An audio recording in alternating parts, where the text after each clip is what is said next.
right, we're sitting here with Bailey Campbell. We're in the Campbell Enterprises shop out here in Arizona, and we're sitting down to talk today about Bailey's new line that's coming out that we worked on together. So super excited with everything and how it's coming out. It's been so fun working with you and pulling a lot of details and picking your brain a little bit on what we think, you know, the female audience in the off-road community really needs for a pair of pants, and what really someone like you brings to the table, where you're day-to-day in this shop working on your race car and just out on the trails. We were so excited to get to meet you this year at King of Hammers and start working through this process. So how did you get started in racing? Like, what's the story of Campbell Enterprises and how you guys all got going?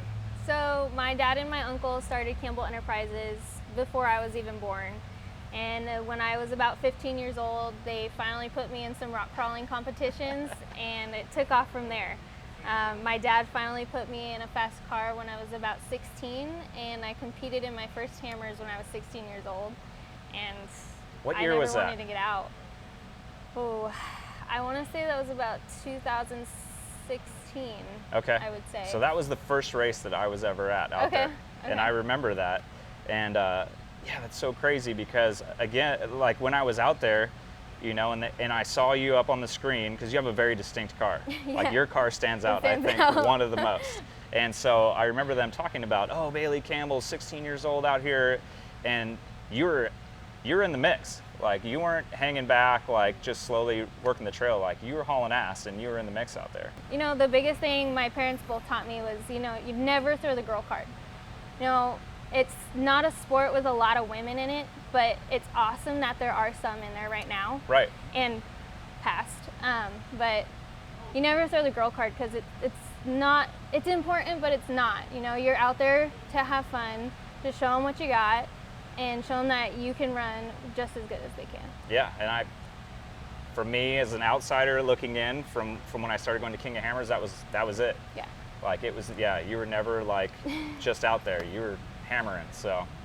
No, I've had some great teachers along the way, and I've had my brother Wayland, my dad Shannon, and even my uncle Nick. They've actually all been my spotters at one point.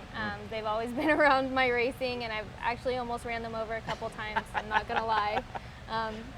Definitely put their lives in danger. But I don't know where I would be if they hadn't taught me everything they know. But it's great. Yeah. It's not like putting your kid in soccer, right? No, yeah. My dad would much rather have us in soccer or softball or something. It's a way cheaper sport. So what is your favorite race, or what is the favorite part of the racing year for you? I'd have to say King of the Hammers is probably my favorite race. You know, there's challenges along the way when you're trying to get to the lake bed, first of all.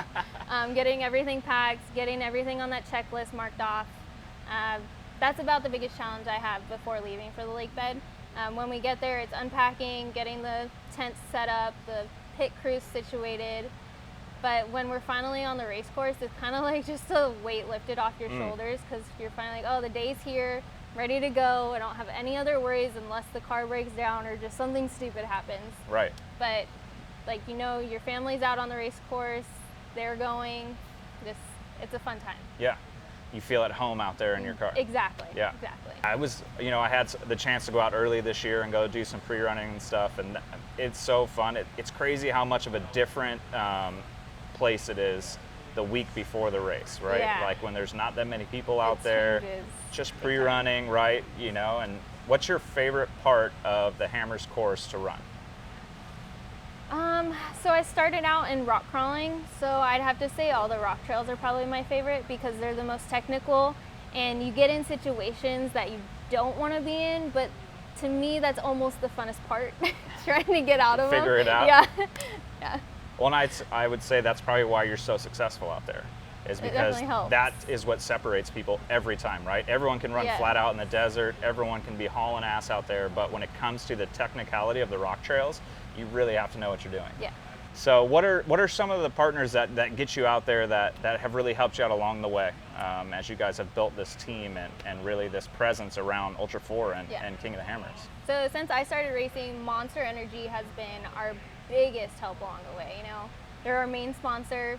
biggest supporters we've had. And then now we have Nitto Tire, Curry Enterprises, Fox Shocks, who have really stepped up. We have like, oh my gosh, they cater to us for shock tuning. Mike Kim is amazing at every single race getting us all set up.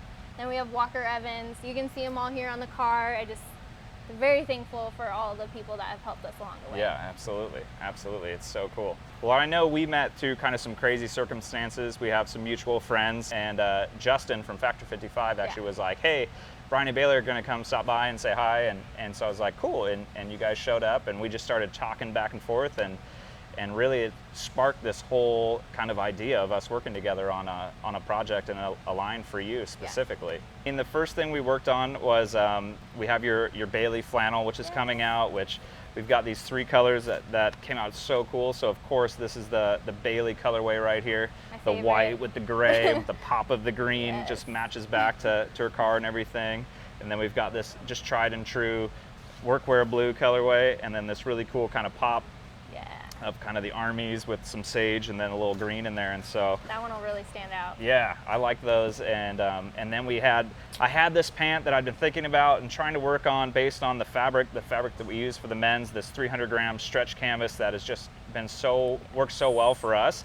I honestly didn't know how well it was going to work for a women's pant until we really started getting it together. And so we had this early release sample, which I came out here and kind of let you try it on, and you were working through it and you beat it up a little bit, and so from that you gave me some amazing feedback. And so we were able to come back in and then make these adjustments so that we could get you a new sample. So this is even just our second test sample we've gotten out. There's not a lot of women's practical work pants out there, and that's what I love about these, because they are flexible. I didn't realize how many pockets you could put on a women's pant, let me tell you. I love the 5-pocket setup. Okay. You have the perfect phone pocket down the back of your thigh. You have the deep butt pockets. Yep. And as well as the front deep pockets. And that's not what you normally see on a women's pant.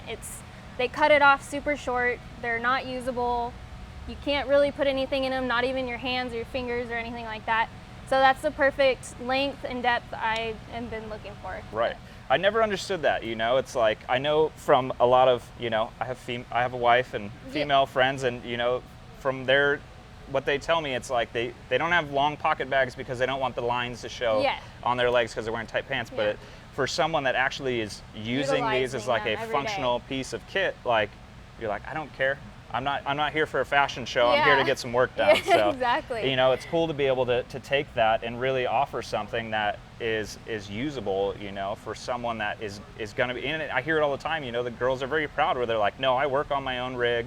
Like I do my own stuff. I'm out there on the trails myself. And so this is really, an homage to those females in the off-road industry of just like, here's something for you that's functional, that's going to work, and that it's not just, for show. Yeah. So when I'm in the shop, I'm constantly putting like nuts and bolts in my pockets. I have washed a few, not good for the washer. But I also like to carry my phone around because it's such a big shop and that gets lost pretty easily. Right. You don't remember where you set it down. And knives come in handy every day, definitely. Yeah. And so many pockets for your tools. And even when you're scrunched down, working on your knees or just bent over, you don't feel them in these pants. They're not poking you, prying you in the side of the leg or in your back pocket because you have nowhere else to put it. So that's what I love about these pants. Yeah, I noticed when you put your cell phone in that back pocket and you were still like able to bend down and work on the car, and your phone wasn't popping out or falling on the floor. And so, yeah, I mean, that was one of the features that we had for our men's pants for sure. And so we wanted to make sure we carried those into this pant. So still have the femininity, like we added some different curves and some different seaming so that it was still a feminine pant, but it was something that was still functional, right? It doesn't look like a dude pant that you're trying to fit into. Right, which was important for us, It's like, although you need a lot of the similar functionality, you don't want to look like you're wearing dude's pants, right? And then we have, This is my favorite part, the accents. Yeah, so we created all these Bailey specific trims. So we used a lot of the filigree and the graphics from the car, the livery, and all the trims on all of Bailey's stuff that's going to be coming out. So in the main label and then on the size labels. And then we have all her off the grid labels are all either in green or in a nice gray color. Well, I just wanted to say thank you. You know, when we met at Hammers, we kind of had this line working in our heads, and then when we started talking with you, it was like, oh, this seems perfect, you know. And so I'm so excited about what we've got going on and what we started, and so I know there's a lot of women that follow off the grid that when they heard about this project starting up, we just started getting bombarded with direct messages like, hey, what's going on with this? Like, finally, you guys are making a women's pant. So yeah, at Hammers, I was like, wow, he's really serious, I think. Like, oh my God, this is gonna happen. I'm so excited, like really excited. And then you started talking to Brian more, and I was like, oh my gosh, he's actually calling, like, we're gonna go through with this. I can't wait. Now I've had so many other women and husbands, I'm not kidding you, so many husbands ask me, like, do you think these pants are good for my wife or for my girlfriend? Or like, so what's the difference between this pant or this pant? And like, what's the difference, you know? And I was like, well, this pant is great for women who are definitely in the off-road industry, like the overlanding experiences and fishing and just anywhere outdoors. You know, they're flexible with any type of activity, and I can't wait for them to finally be released. Me too. You know, the first sample was cool, and then we got this new sample in with a lot of the revisions that we talked about and made together, and you know, we made a few more that we're going to tweak a little bit here and there, but I'm super excited with how they're coming out and how all the trims came out and how they look. And I love the fact that there's two different color schemes, you know? Right. You have the black that covers up all the grease, the work and the grime, and then you have the tan for outdoor stuff that's going to cover up the dirt and just when you're getting dirty in the dirt, you know? Yeah, absolutely. Yeah, well, cool. Well, again, I can't wait till we kind of figure out more of the launch party stuff and how we're going to do some things to really, you know, we're going to cause a ruckus with this thing. So we're excited about it, and we look forward to continuing to work with you. Thank you. I really appreciate the opportunity.